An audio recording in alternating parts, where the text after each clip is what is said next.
and all my dear students and the coordinator of placement of Asha.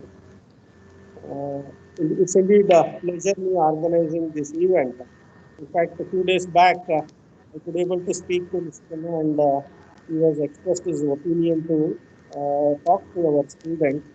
As I already spoken to you in the previous day regarding the placement, we have really taken it very seriously, and also we have committed ourselves to give a lot of inputs to our student so that they must be good enough in facing the interview, and I expect a good amount of success by them.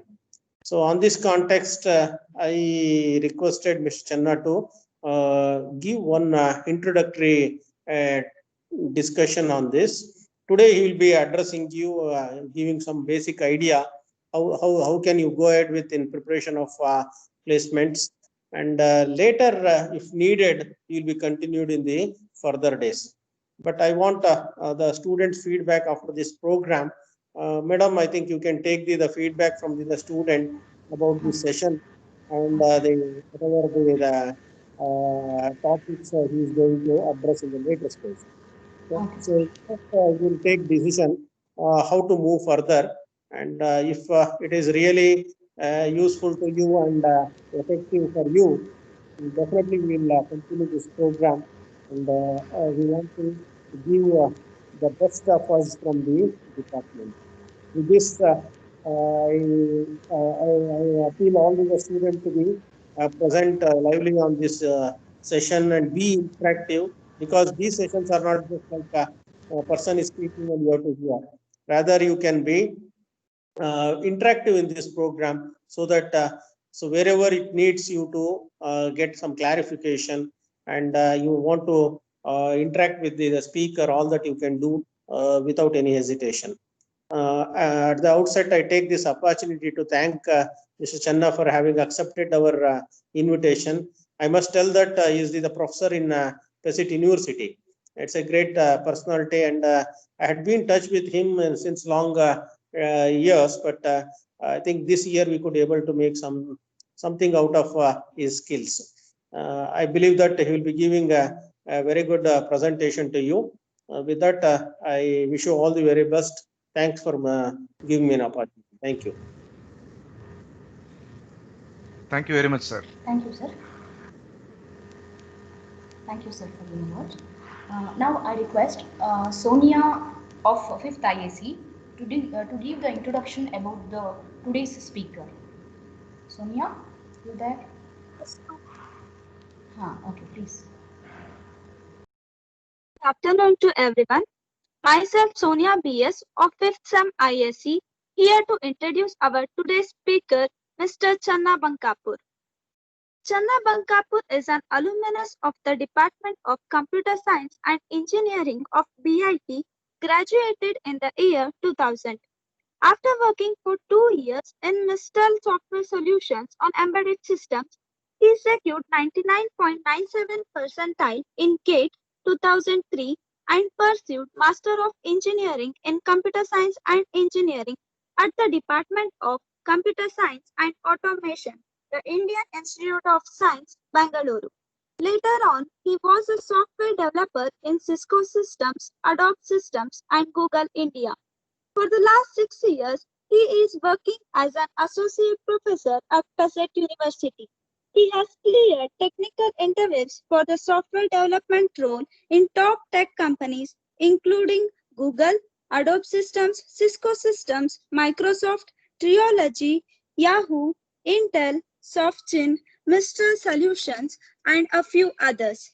He has interviewed over 100 candidates in the companies he has worked for, including Google. He co-founded GoMaster Technologies recently and actively training computer science students and software developers to accelerate their preparation for coding interviews that emphasizes on problem-solving skills. A heartfelt thanks for giving me such an opportunity on this occasion. Thank you. Thank you, one and all. Thank you, Sonia. Now I will hand over the session to today's speaker, Mr. Channa Bankapur. Please, sir, you can carry on now. Sure, ma'am. Sir. Thank you, ma'am, and thank you, Sonia, for the introduction. Ma'am, I just wanted to ask one thing. Will I be able to share screen at some point? Yes, sir. You can share the screen, sir. All right. Okay. I'll do that later. Okay. Sir. All right. Thank you, ma'am. All right. Hello, folks. So most of you are students. But I'm also a professor now, so I'm used to talking to students. Otherwise, I have more experience in the industry. So normally I treat everyone as peers when I'm talking to anyone in this context. Uh, so my introduction is already given, but I wanted to reiterate on the point that I am also one of an average guy like you.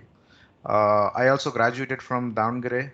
Back then, 20 years back, it was BIET. So I did my bachelor degree in BIET. So probably I'm more of a, pardon me. Yeah. So I'm more of a, like, little over 20 years senior to you. But look at this one. So I have also got a similar degree like you. And if you compare the kind of exposure, we didn't have so much of exposure. So an average guy like me also can actually aim big, right? So that's why I would like to, give suggest you, if you're thinking that we are not exposed well, we are not good enough for some things, don't aim anything lower. See, I have kind of got an opportunity to basically study um, in premier institutions like Indian Institute of Science after studying in BIET Davangere here, and also in top technology companies like Cisco, Adobe Systems, and Google. So I whatever I could aim for, I could get it. It's just that you have to aim for it and then achieve it. So it's not really that hard also. I was just a regular student in computer science department in BIET Davangere.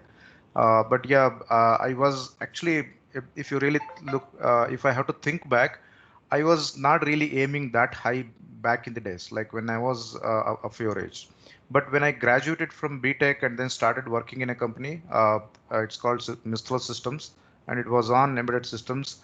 I realized that I can actually do much better, and uh, and then that's when I realized that I should apply for some bigger companies where I can prove myself. So, but the thing is, I could not get interviews, and that is one of the main reasons why I wanted to study in one of the IITs or IASC, and then I just applied for that. Actually, I worked hard for the GATE exam, and then I could got a really good rank. Right, my rank was now 1-3, number 13, which is equivalent to 99.97 percentile. So it sounds like too high, but it is not really too much, right? Just that I was kind of working hard for about 4 or 5 months to basically prepare for that, and then I could get that. So once I got that, I think things were kind of I got more opportunities from then on. I could get into. I was not even thinking of IASC as an option because I myself was underestimating myself. So I was thinking maybe I won't be able to get in IASC Bangalore because that up to about 40 or 50 ranks people are going to get the seats are going to over, and there are about 40,000 people write GATE in CS paper, and getting 40 out of 40,000 is like one in 99.9 percentile and onwards. That I won't be able to get. That's what that is what I was thinking. I was aiming for like a 100 to 200 rank and then get into one of the IITs. But look what happened. I Even though I was not underestimating myself, but I was very focused in that, at least in that sense, and I gave my best. I was not really worried about the results when I was giving the exams. So the results came out really well, and then I was happy, and then I could apply for IASC, right? Which was kind of not. I was thinking I was out of league. That is out of league for me, right? I'm not even in that league. So the it's not about bragging more of it. It's just about I'm just trying to tell you, if you want to achieve that, you can achieve that. It's just a matter of maybe like an year or so, not more than that, right? If you're thinking right now, I'm not good enough for that, you will be good enough in a year's time if you prepare well, right? All of these things are skill based, and are knowledge based. So these are all acquirable. It's not like you have to be born ready for that, right? None of us are, and all of us are capable of that, right? So even after IASC, again, I had that kind of, inferiority complex. I'm not good enough for the crowd. I'm being, in there. Obviously, IAS, all the toppers joining there in computer science. So it felt like I'm not really capable. And that is the reason even actually Google started fresh during those days in 2005 in Bangalore, and I didn't even apply for that. Actually, it came to our campus for just a general meeting, and then whoever wanted to apply, we could apply directly, right? It was not like a campus interview, but we could apply. I didn't even apply thinking it's going to be an insult if I go on and perform really badly in such interviews in a Google interview, and then I didn't apply. And that's why I prepared for a year and then applied, and then I failed once. But after that, I did something else. I worked in some other companies and tried a startup in between. But then again, then my confidence was boosted. It's just about confidence. It is not like I knew more now, right? So then I thought of applying, but I didn't really, just apply and then try my luck. I thought of applying, and then I started preparing. So for about 5 months again, I prepared working in another company. I was working in Adobe Systems, and then I prepared for that about for 5 months working in a company. It's not like full-time preparation, only during the weekends. Maybe I used to spend about 10 to 15 hours a week for about 5 months. And then I appeared for Google interviews. I could clear that. And it's not just about, clearing out of luck. I was sure of during the interviews, because it was like there were two telephonic interview for me. And the first one was not that great, but second one went really nice. So immediately after the interview, I was sure that I'm going to be called for an on-site interview. And then in the on-site interview, there were like 5 rounds. One of the rounds was really bad. Even actually, I think the third round was really bad for me, as in I didn't really do good at all. But what I was thinking is, this round is going to be bad for me. But if I, put myself down, I'm not going to perform well in the next 2 rounds, 1 or 2 rounds I'm going to have. So that's why I thought of whatever it is, I'm going to give my best. So even in that interview, I kind of kept asking questions with the interviewer. I'm not understanding this. What are you expecting out of this? Even though it may not, it didn't go so well. For the next 2 rounds, again I performed well, and 4 out of 5 rounds, I think if you perform well, you ought to get an offer. But I was very positive about an offer there. They took a long time. Actually, Google was very, very slow back then. Even now, they are actually slow. So they took more than 2 months to turn around and then say, we are going to offer you. So during those 2 months, I appeared for another half a dozen companies, and my confidence was high back at that point, because I was prepared well, and then I was in a positive mode. I could clear many of the interviews back then. I cleared Microsoft, Nvidia, and Intel, and I think one more, a smaller company. I don't know. It's a Bangalore-based company.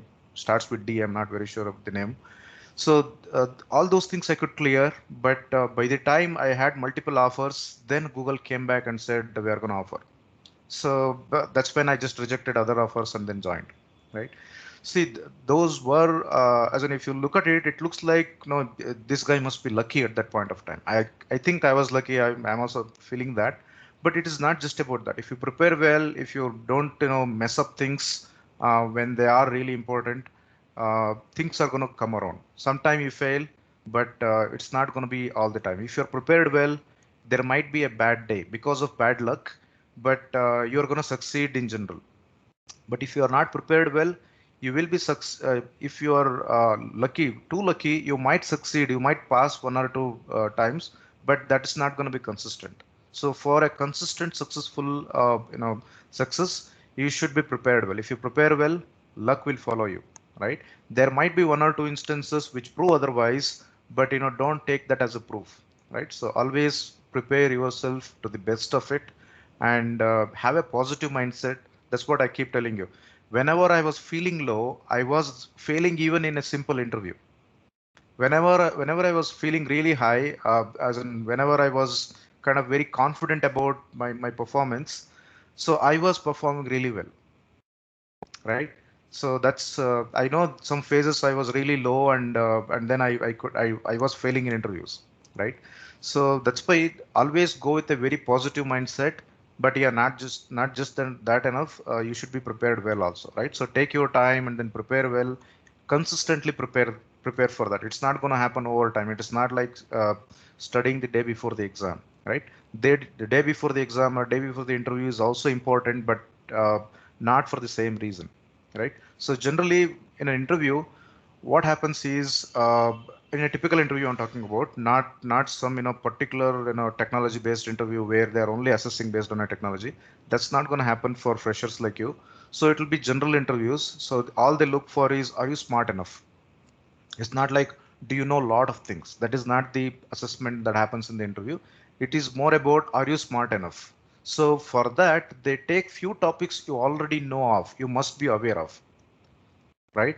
That's why many of the interviews, they take what is called, data structures and algorithms. So if you're thinking, I should know data structures and algorithms, then I'm going to pass the interview. That's not their intention. Their intention is any person who has gone through computer science or information science, or even someone who has gone through other branches, but interested in software development jobs, must have gone through a course in in data structures and algorithms. So knowing that, they take the topic and then ask questions on that. So really, it is not about assessment of your knowledge on data structures and algorithms. It is more about using these tools, how well you can solve problems, right? Because it's not like whatever the questions that are asked in the interviews, they are not the kind of things you're going to end up doing the job. So that might actually come as a surprise for you, or you might already know that. So a lot of things that are asked in the interviews are not going to be on the job. So you might be feeling that, why do they even ask something like that if they're not going to give such a work? So for the assessment, because assessment is a different phase, right? They cannot sit with you for a month and look at what you do in a project. How do you solve all of that? So if someone can do that, that's obviously the better way. But they don't have that luxury, right? For when they're hiring you. So they try to go by these simpler things, right? Which are what we call as common denominators. What is common denominator for every computer science professional? Someone who can, because everyone must be knowing data structures and algorithms, and someone who can solve a computational problem at an abstract level at least, and maybe even code, right? Whatever they have in their mind, just write that in a programming form. So that is what they look for. So if you're good in that, what the infer is, you are going to be good in anything. So any computer science problem you should be able to solve, right? They are hiring engineers, right? They are not hiring computer programmers. So it's not just about a tool, it's about knowing it, knowing a tool, how well can you use that, right? Tool may be abstract, like algorithms, data structures, or it might be a language is a tool, right?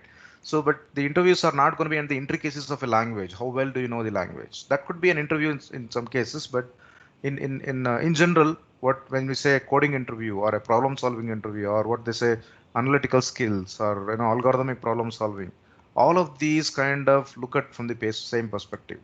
Given a problem, a hypothetical computational problem, can you come up with a system, a way of solving a problem computationally, right? Not by hand, because it's going to scale up to a bigger number, bigger size. You won't be able to do it manually. So can you generalize that?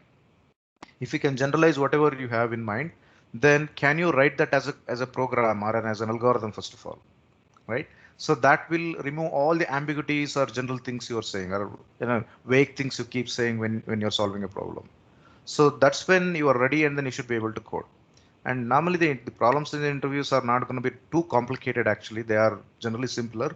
They just want to see how can you solve that, and then show you are actually smart enough, right? So that's why focus on understanding the concepts and then applying them, right? So because the industry needs this skill, and what you get out of the college is knowledge, right? So knowledge and skill are not exactly same. There is a gap, little bit of gap, right? What is that gap is? Practice. So once you know things, if you practice enough, that becomes a skill. Otherwise, it is just some concepts where you can just say, but you don't really kind of know how to use it, right? So translate what you know to a skill. You must be knowing how to run. That is not just knowledge, but if you run enough number of times, then your muscles are trained enough. That is what a skill is, right? So that's why develop a skill, and skill is what is needed for an interview, in whatever abstract sense I'm talking about. So make sure anything you know can be converted to a skill, right? So not everything can be done at this level, because suppose you must have studied operating systems, right? It's not very easy to convert that to a skill now unless you get a project to work on or some years to work on. So those things are not easy to translate to a skill. So that's why they don't test too much on that. Sometimes there is a an interview round called systems, where they ask questions around how well do you understand about operating systems, computer networks, database systems, and things like that. But they become more of a knowledge based questions rather than skill based questions, right?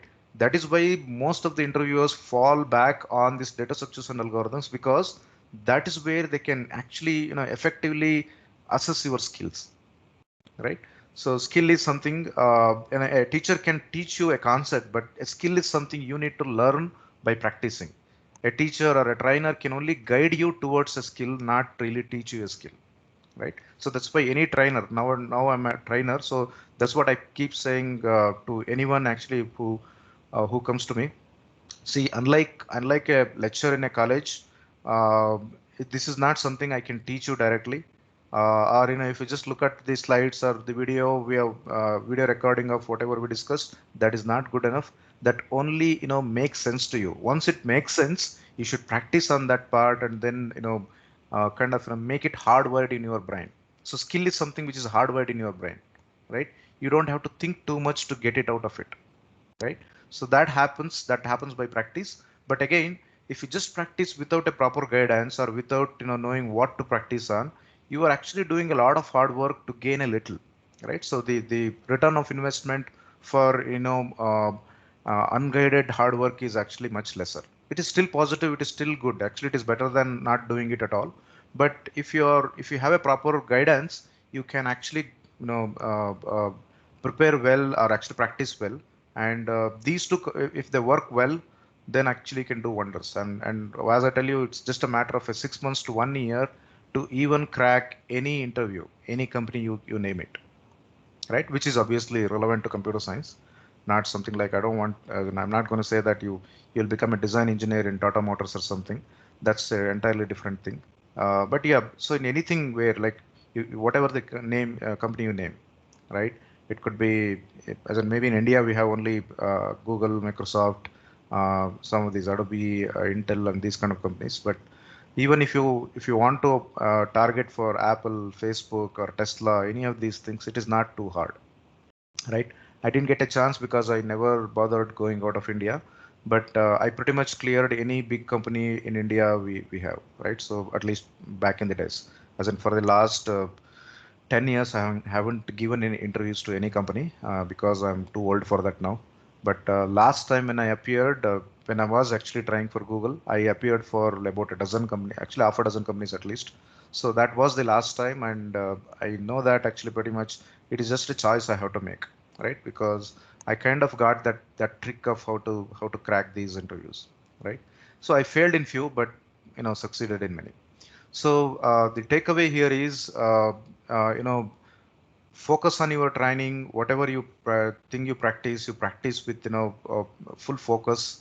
And in interviews, what happens is, one more thing is, it is not, you don't have like all the time. You don't have the whole day to actually solve that problem. You need to quickly come up with that, and that kind of skill definitely needs a practice, right? Because see, you're given a problem, like in about in 45 minutes interview, normally what happens is we get two questions.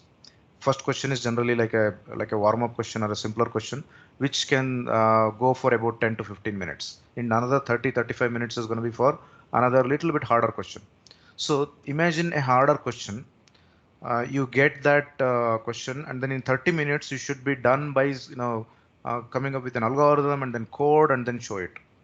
Sometime you write on a paper or a whiteboard, but at least you should be ready with that code. So it looks like too much, it is actually too much if you haven't practiced. But if you kind of practiced well, that looks like, okay, this is, if I can solve the problem, I can solve in that time, right? Once in a while you won't be able to solve the problem, that is obviously a bad day for you.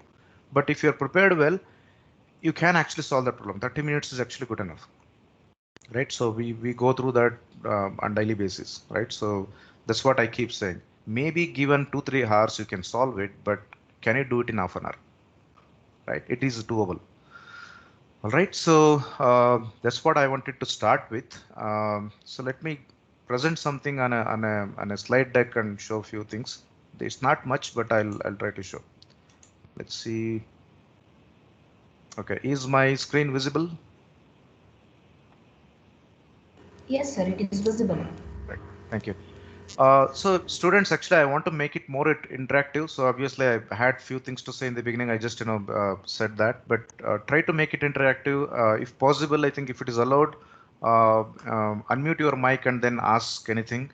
Or if it is not possible for that, if you don't have that facility, or if network is not supportive enough, you can put that in the chat box, right? So I'm going to address that, right? So ask anything, I'll be able to address it. Otherwise, I'll go through few things I have in my mind, and I'll take questions afterwards. All right. So so I wanted to mention about my friend. He also wanted to join today, but yeah, he's actually conducting some corporate training now. I was also there in the training in the morning, so that's why I scheduled this interview, this call in the afternoon. So, but otherwise, we both of us do it together, right? Actually, he has a better profile than me. He also completed bachelor degree in 2000, and he was a gold medalist in Bangalore University back then, right? He completed in he did BTech in UVC, right, Bangalore. So yeah, otherwise after that, both of us have similar kind of career. Uh, Now for the last 6 years or so, I'm an associate professor in PES University in Bangalore. Now that, yeah, I'm closer to students than earlier, right? So yeah, knowing these both worlds and being fortunate enough to get experience in premier institutions and also top technology companies, uh, we both thought of sharing our experience with the people and also helping them, right? Because we saw there is a lot of gap between know how to solve, how to crack these interviews even though they are capable enough, right? So that's what, those who are capable enough, those who are focused enough, we thought of giving a little bit of guidance so that they achieve they achieve whatever they are dreaming of, right? So yeah, but in a bigger picture, it is you actually who's going to make the dream come true, because your practice, your focus is going to help yourself, right? So but yeah, take all the help you can, all the resources available in the internet, because that is what actually is more useful these days, right? You have all the resources available, make good use of it. Don't waste time on unnecessary things, right? Don't get lost in that ocean of things, right? So that's why just focus on few things and then be better in that, right? There are free things available, there are few paid things, so just whichever suits you, you take that. All right. Okay. So when it comes to cracking a coding interview, I had few things to mention at least. Let me, and instead of going through an example where I show the details, because that's going to take more time, I'll just give you highlights of what happens and what is the takeaway from that. Instead of going through the actual problem, I'll just directly mention the takeaways, right? So an interview, as in there are different kind of interviews, but what I'm talking about is the most popular kind of interviews, which is what people call as coding interviews or problem solving interviews, right? So in this case, in this kind of interviews, as I mentioned, there is typically an hypothetical computing problem. You need to come up with a solution, an approach, a solution in terms of an algorithm, and then code it, right? So that's what is needed. So the knowledge required for that is not too much. I wouldn't data structures and algorithms, even though it's little wide, I wouldn't say it is too much, because all of you are expected to know whether you're going to face an interview or not, right? So that's why it's not about knowledge, it is about your skill, how well you know those things, right?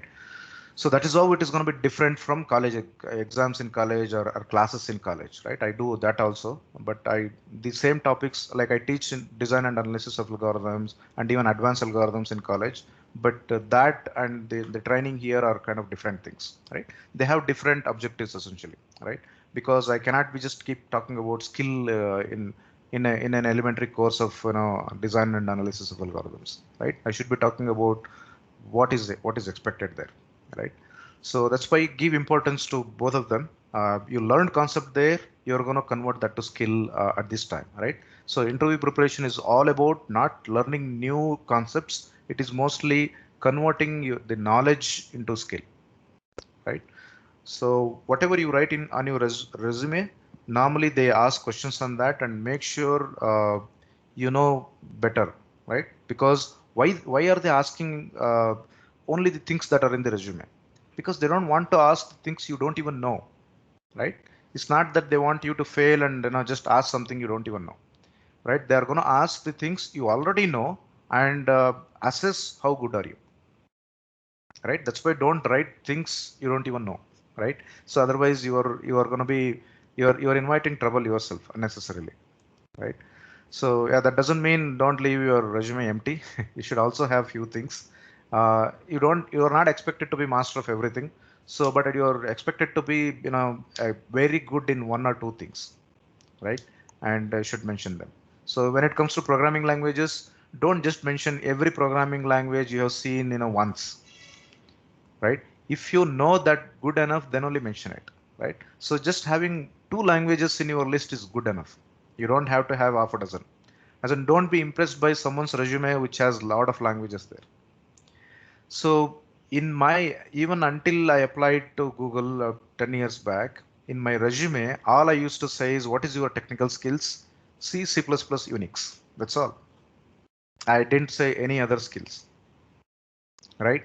And even in the interviews, they were asking me, what is the language you're comfortable with? I said C. So they asked me questions and I had to only respond in the context of C, right? So that was good enough. It looked like, oh, those are very elementary. Why I should be looking at some modern languages? That is not necessary, right? So keep things simple, fundamental, and then you're going to crack it, right? Once you go in there, you can deal with cutting edge technology and then use something very relevant. Maybe Google is using a language called Golang. You are not expected to know that, right? And even if you know that, it's not going to give a huge advantage to you. If you know C++ well enough, that is actually good enough, right? Nothing more than that.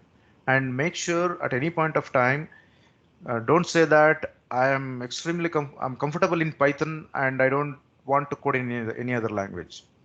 So don't ever say that, because Python is more of a scripting language. It's not a proper programming language in the sense. So that's why have a programming language also in your skill set. So the languages should not be just Python. It's okay to have a Python there, but before that you should have one of these. Actually, either C++ or Java is more preferred.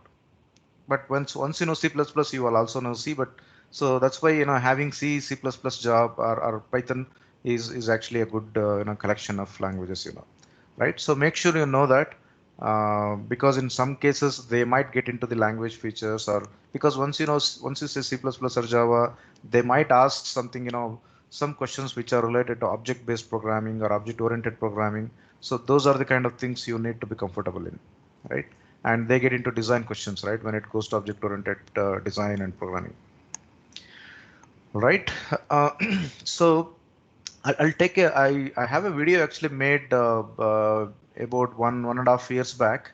So this talks about one simple problem and how effectively to solve this one, how systematically to solve this one. I'm not going to run through the video. I'll just show some screenshots in between. So here actually what we did is actually I'll recommend you to just search for this. GoMaster is the cover is our company name. Just search for GoMaster mock interview. You are going to get this thing.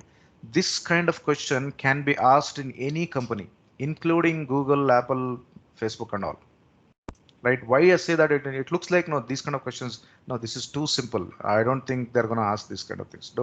don't even think of that way, because any simple questions can be dragged to any depth, right? Maybe in some companies they don't actually ask much, as in they just want to see whether can you code this program or this problem, but that is only one level, but they can actually get deeper, right? So a systematic way of solving a problem is something that is going to be useful. See, when you show a systematic way of solving a problem, that means you follow a procedure and then you know how to solve a problem systematically. Even if you don't come up, you don't end up solving it, you still get some credits at least. But if you try to solve with the most efficient solution to start with, and if you solve it also, you don't get all the credits actually, right? Because it is not a coding contest where your code is accepted and you get full marks. In an interview, the method is more important. The structure or the systematic way of solving is actually more important, right? Because randomly trying out few things and one of them worked is not really, you know, something very a useful skill for an engineer, right? So whenever you get a question, so what we did here is actually I recommend you to go through this one. We kind of, you know, uh, as in this is left side I'm standing here and right side Narasimha Datta. So we acted as if, you know, Narasimha is an interviewer and I am a candidate, and then we went through like an interview, right? With this question, just this question, and we went through all the systematic way of solving it. So I went through how to solve when he explained this question. I asked some relevant questions, and then I ended up, you know, giving the first solution. See what happens. There are two things, right? One is you might have seen nowadays, even for screening test, they ask coding questions, right? So there is a like it's like a programming contest or a coding contest. You are asked to solve like, you know, 2 or 3 questions in 1 or 2 hours, and that also involves, you know, solving an algorithmic problem. And even in the interviews they ask similar kind of questions, but there is a slight difference there. The difference is the problem might be same, but the difference is in a coding test, you just have to, you know, make it work. They don't care actually how did you make it work, whether it is clean enough, your approach is good or not. You just have to make it work and as fast as possible, right? That is the screening test. So the actual interview, maybe the questions are going to be simpler than the coding test, and what they do in that is they try to see how do you solve it, right? And you cannot just say I give up. Like in a coding test, if you don't know the answer to your question, if you don't know how to solve it, you can just keep it away and then solve another question. But in an interview, you don't have that kind of luxury. Even if you don't know, the interviewer is not going to leave you. They say give it a try, and then if you say something, they're going to give a hint. So if you say I'm stuck, they're going to give a hint. Obviously all of that are going to cost you a little, but they don't let you go, right? So they're going to keep helping you in solving the problem. So that's what we have kind of, you know, demonstrated here. So, and the preferred way of solving a problem is, don't be under the impression that if I give the most efficient solution in the first shot, I'm going to get a huge credit. That's not true, right? One reason is, even if you come up with a solution, the most efficient solution in the first shot, what could they imply is you might already know a solution to this problem. That means you didn't solve now, because what they're looking for is you solve a problem you haven't solved so far. That might come as again a surprise. How can I solve a problem I don't even know? It's not that you don't know how to solve it, you just don't know the solution to this problem.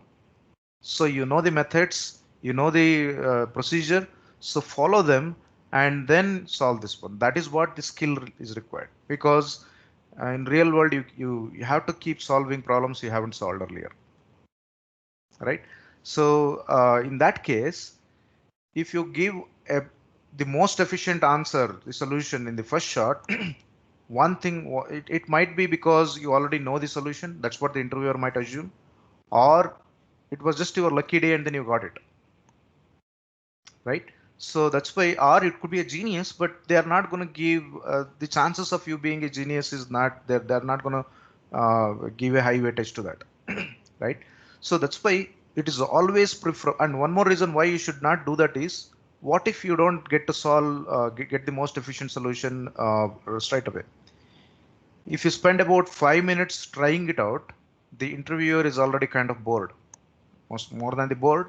the interviewer is kind of worried whether are you really getting it or not, and then you're stuck. So you kind of lose all the marks. You get 0 credits for that, right? If you spend 5 minutes and you don't get to solve it, right?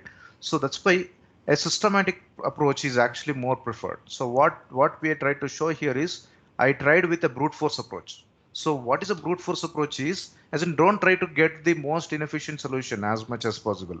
Try to get a solution which is easy for you, which comes directly for you. What does it mean is, normally when I hear a problem, if once I understood the problem completely, in about 20 to 30 seconds, I have a solution. You also can actually do that. So whatever that solution that comes to your mind in 20 seconds is the brute force solution. Okay, how do I say that I can get a solution in 20-30 seconds?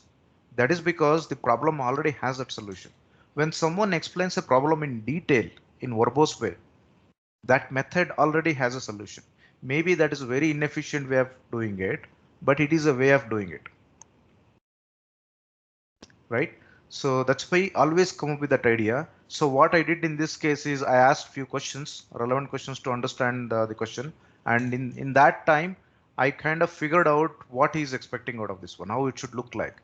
So when someone says, this is what the input is and this is how it should look like, they don't just say that, okay, this is input, this is output. They say that, okay, how is this transition happening? And that is more like a simulation way of doing it. That may not be the efficient way, but that's a way of doing it. So when they explain it in that detail, you know already a way of doing it. So what about printing a single linked list in reverse order? So what they say is the last node should be printed first and the last one should be printed next. See, they are already explaining a method.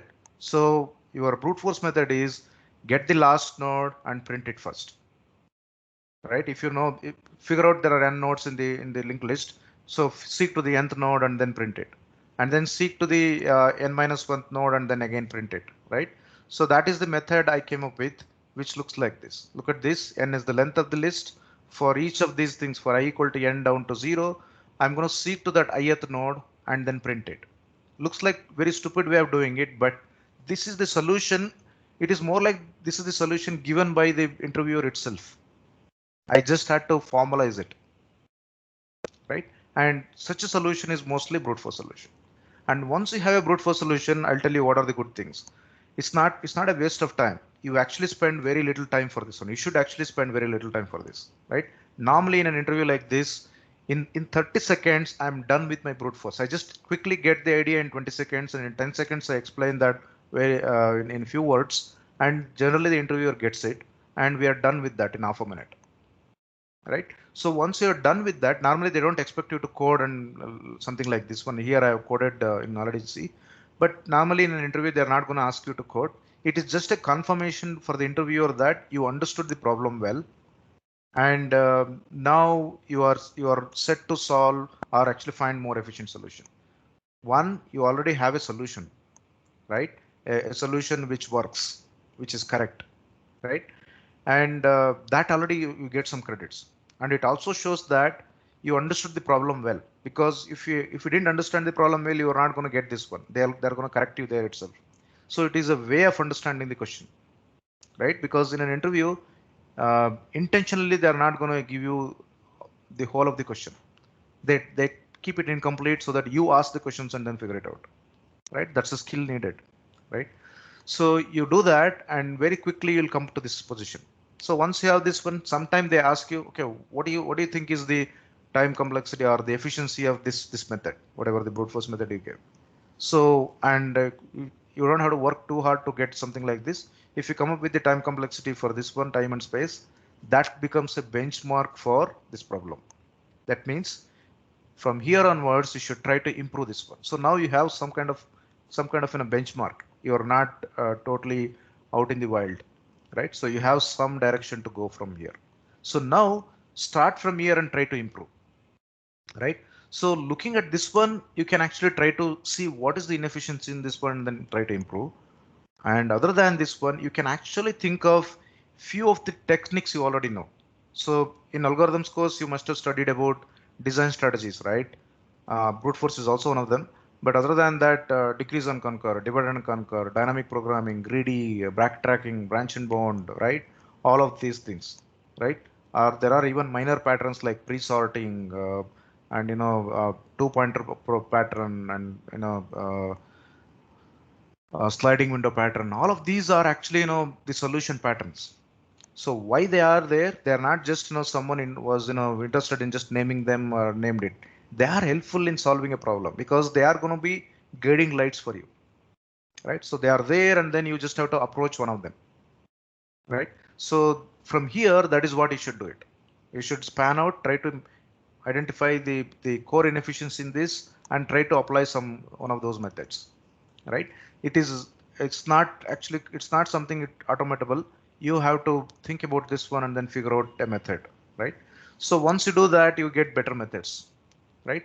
So from here, what is the best next method I came up with? I don't remember the solutions here, but let me show you the next one. So from there, because it was inefficient and getting seeking to ith element every time was not a very great idea. It used to take like big O of n time here. I wanted to get rid of this one, right? So how do I get rid of this one?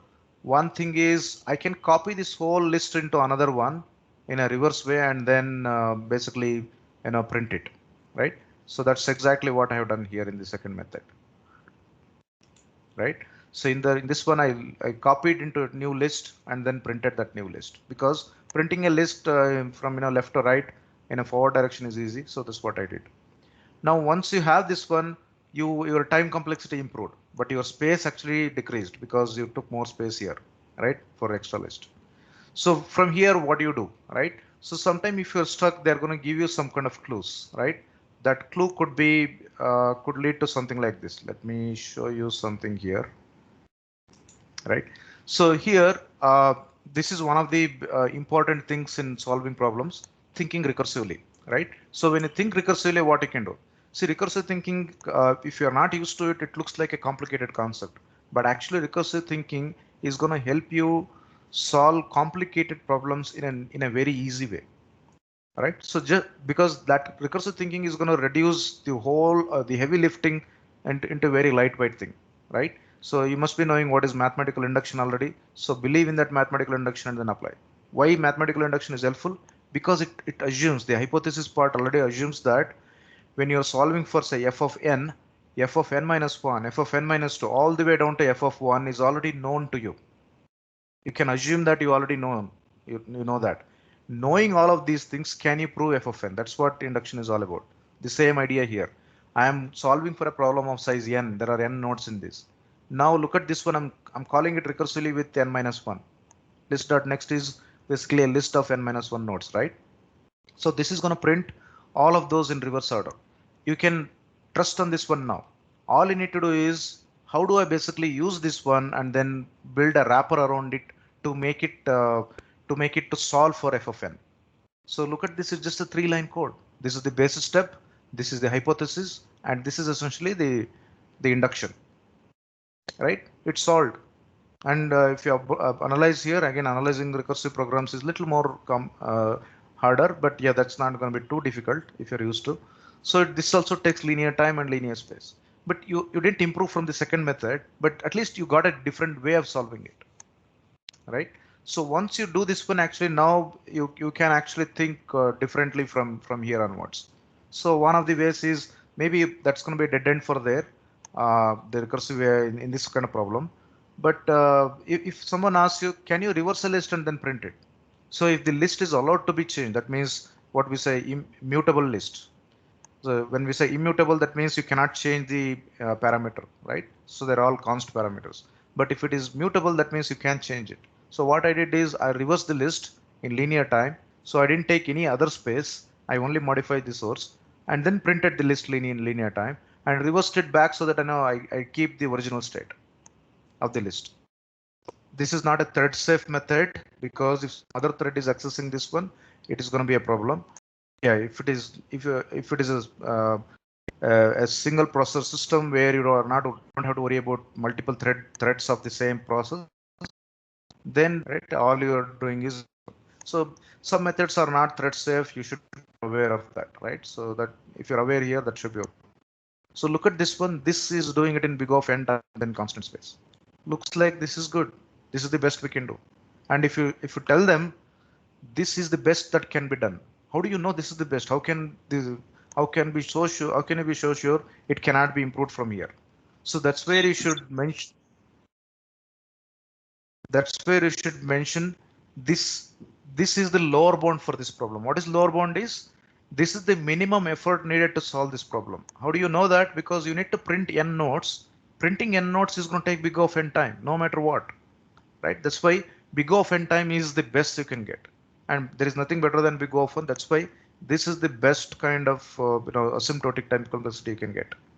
But yeah, what if they don't want to stop here? What if they say that the input is immutable? That means you cannot change it. Then you are again in trouble because you got to change something. Can you make it better, right? So there is one way to make it better. It's as not all of these things are easily convertible from one place to another. But if you think of using multiple methods and then mixing them, I came up with this method of using sizes of square root of n.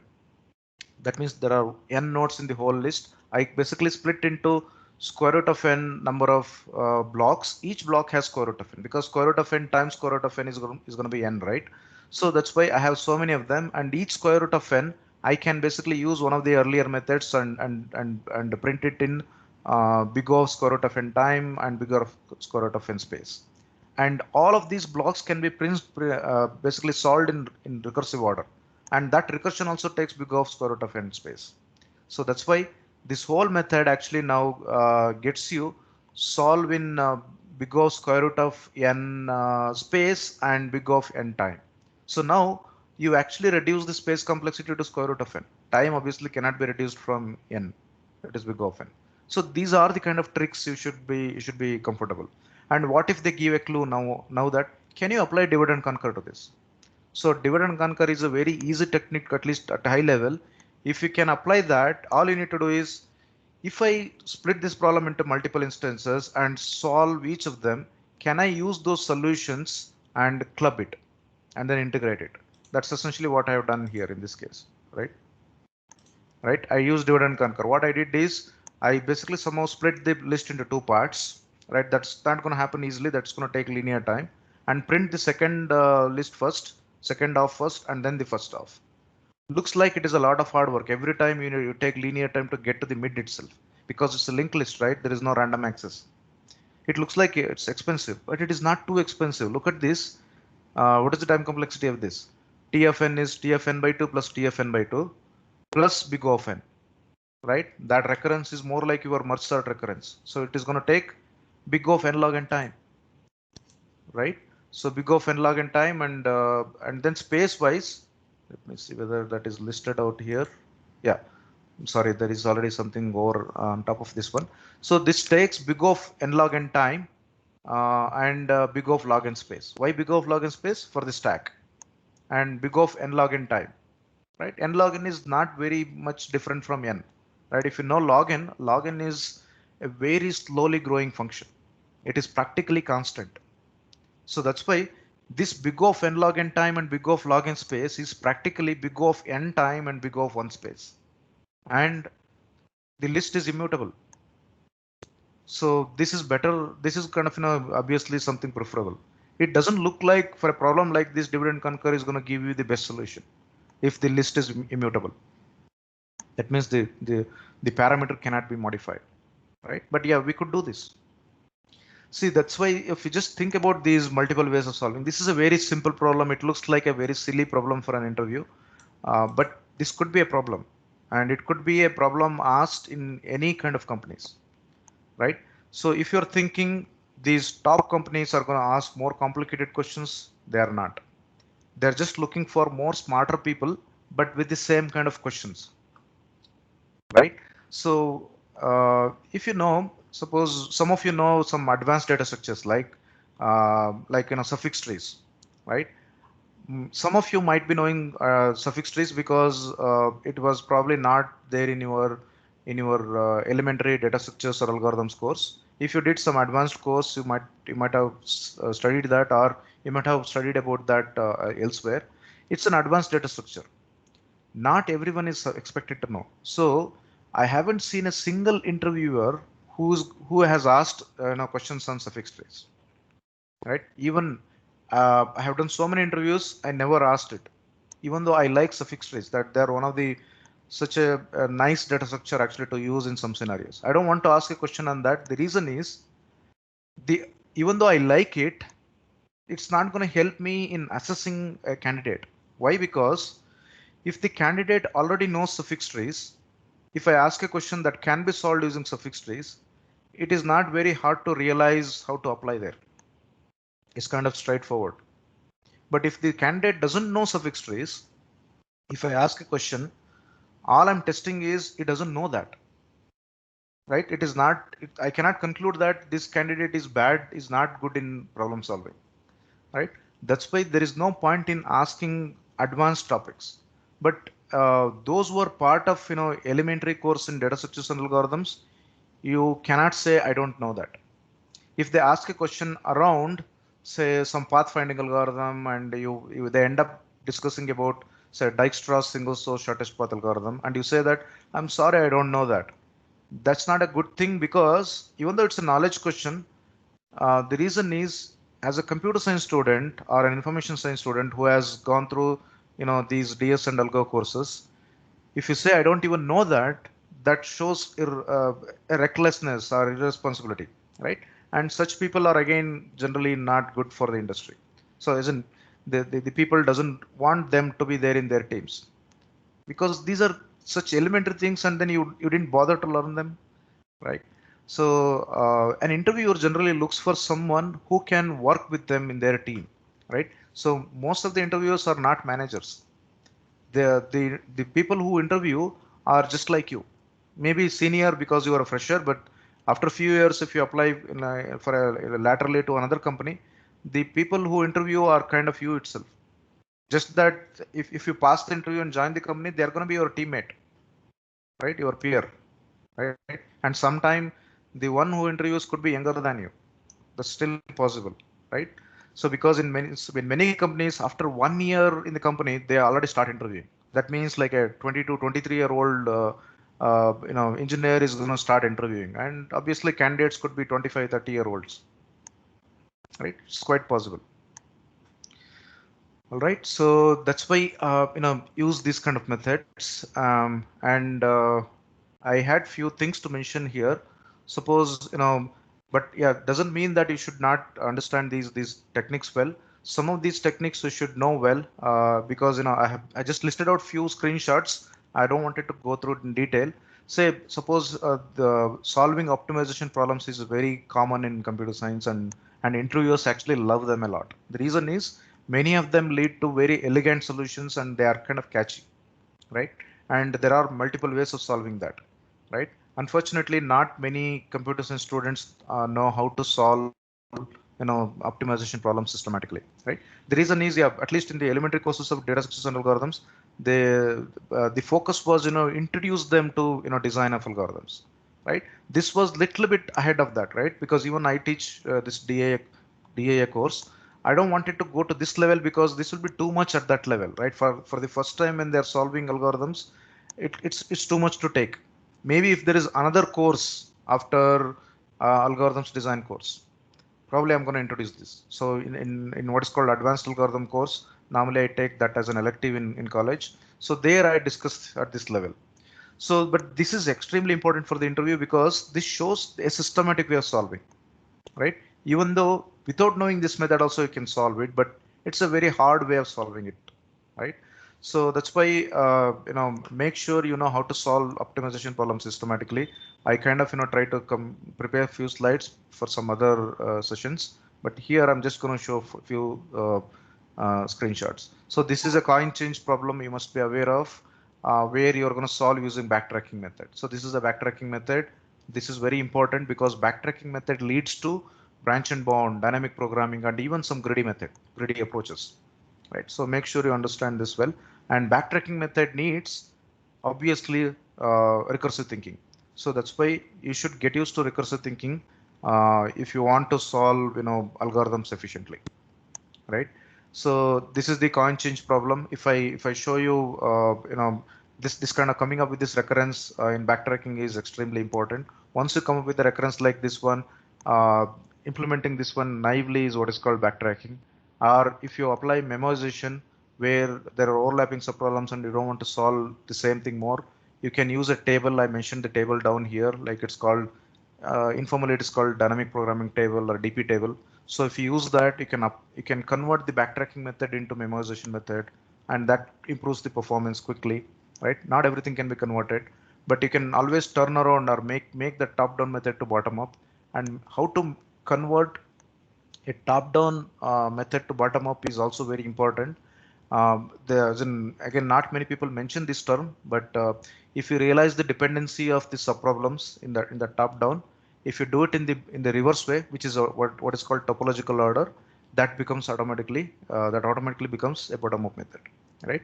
So try to focus on these things. You already know all of these things, but patching them together and converting them to a skill is actually important now, right? So this method is what is called dynamic programming classically, right?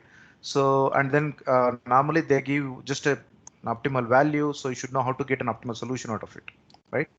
So that's one step extra, but using the same table, we can always get it, right? So these problems are extremely important for the interviews because some of them are very simple, some of them are harder, but if you know the method, at least you are in a good shape, right? I don't think, as in, it's not that you can solve any problem, but you know how to approach any problem, right? Uh, out of nowhere, because that is important in interview. When question is asked, you might actually go blank, right?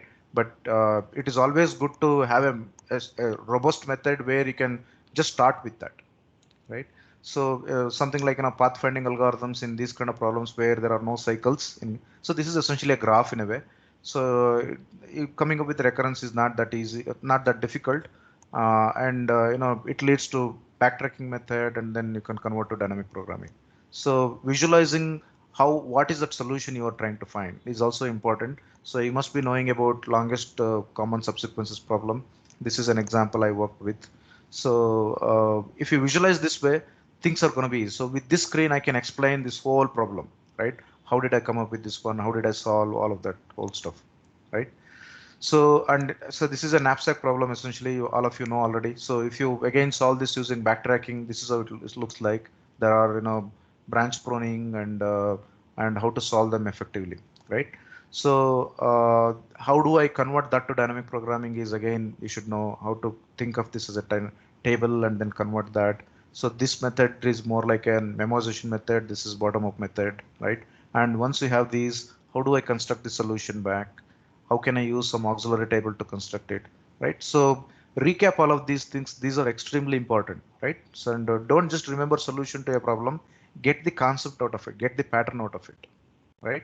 So sometime you want to use a hash table kind of thing or a dictionary kind of thing for the DP table. Uh, you should know what kind of scenarios demand that, right? Or if you want to go towards branch and bound and then optimize the average case better, how do you use the bonding techniques, right? This is still an abstract problem. How do you use the bonding techniques, right? This is how it looks like, right? So I just wanted to show them. So these are the kind of concepts you should focus on, and practice on them, right? The good news is you don't have to learn a lot of things, but what is needed is you need to spend good amount of time, the focused amount of time, practicing them, and then getting the concepts well. Concepts isn't the patterns well, right? See, if you solve three problems or three or four problems on on say divide and conquer, you should understand what is common between all of these solutions, and that is the divide and conquer technique. And if that technique goes into your mind, and then you should not remember the solution to those 3-4 problems. You should only remember that pattern, right? That is what is learning is all about. As in, those who have studied machine learning, you understand these terms. You should not remember all the experiences, right? All the solutions. What you should remember is what is that common thing among them, so that even if you see a problem you haven't solved, you should be able to apply that common pattern and then solve it, right? So that is what is learning is all about, right? So make sure you use that learning. Don't try to remember solutions to a lot of problems. remembering solutions to even like 200, 300 problems is not good enough, right? What is needed is you should know at least a dozen of the patterns well enough, and that helps you to solve the problems. And some patterns are little bigger or little wider, and they cover a lot of problems, multiple patterns within that. Some are very simple, right? But try to know all of them, and that's going to help you. And many of them are already they're already taught in your classes, just that you didn't maybe give enough importance to them. Now just go back there and practice in that in that aspect, and then you become better, right? So without practice, no one can help you. It is as if you don't want to learn it if you don't want to practice, right? So yeah, this is I think pretty much all I wanted to say. Any questions? I think I didn't see the comments. Yep. Let me unshare the screen. How do I unshare? Okay, I'm going to stop sharing the screen. All right. Okay, students, if you have any questions, any doubts, please ask the sir. Please clear the doubts. Clear your doubts.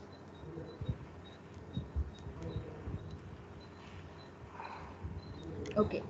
Again, any question is okay. So don't think that yeah, some questions are silly. They become silly if you don't ask it at the right time and then you keep postponing. That's when the questions become silly.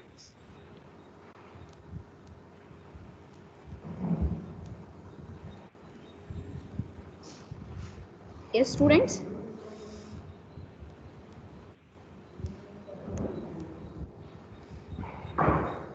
Okay, normally we used to ask this question to all the participants in a call like this. List out 3 dream companies if you have a choice to join. As in, don't think of whether it's out of league for you or not. Just if you list 3 companies, that actually gives a good idea of actually what you want to approach. We see nothing is impossible, at least in this case, right? Uh, just few months are good enough, and maybe at this time, because of these pandemic situation, um, no, our industry or the hiring front is on a is little tough right now.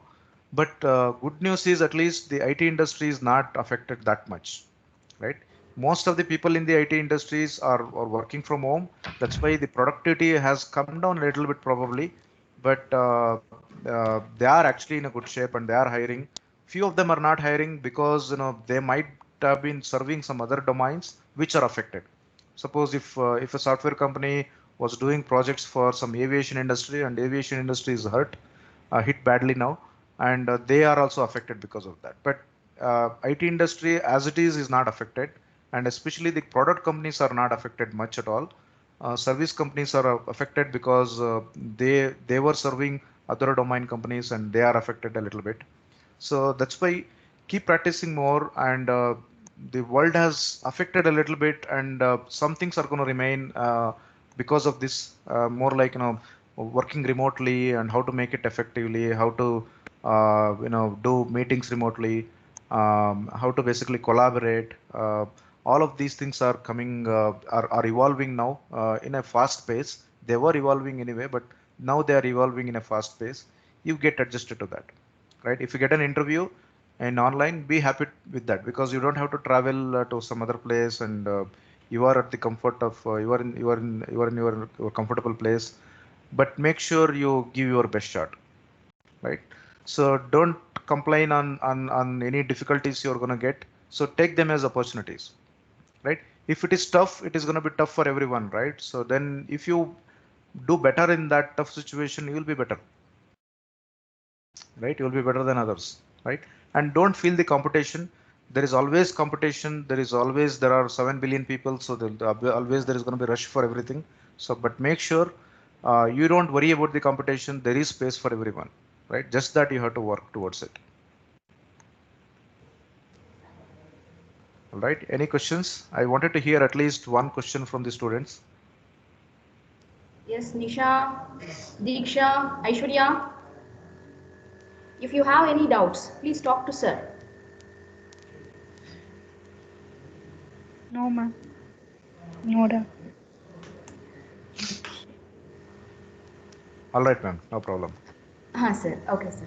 So, sir, thank you, sir, for sharing your knowledge with our students. Thank you, ma'am. Now I request, sir. Now I request Hima of 5th ISE to deliver the vote of thanks. Hima? Hima, you there? No? Yes, please carry I'm on. Ima of Fipsam ISC.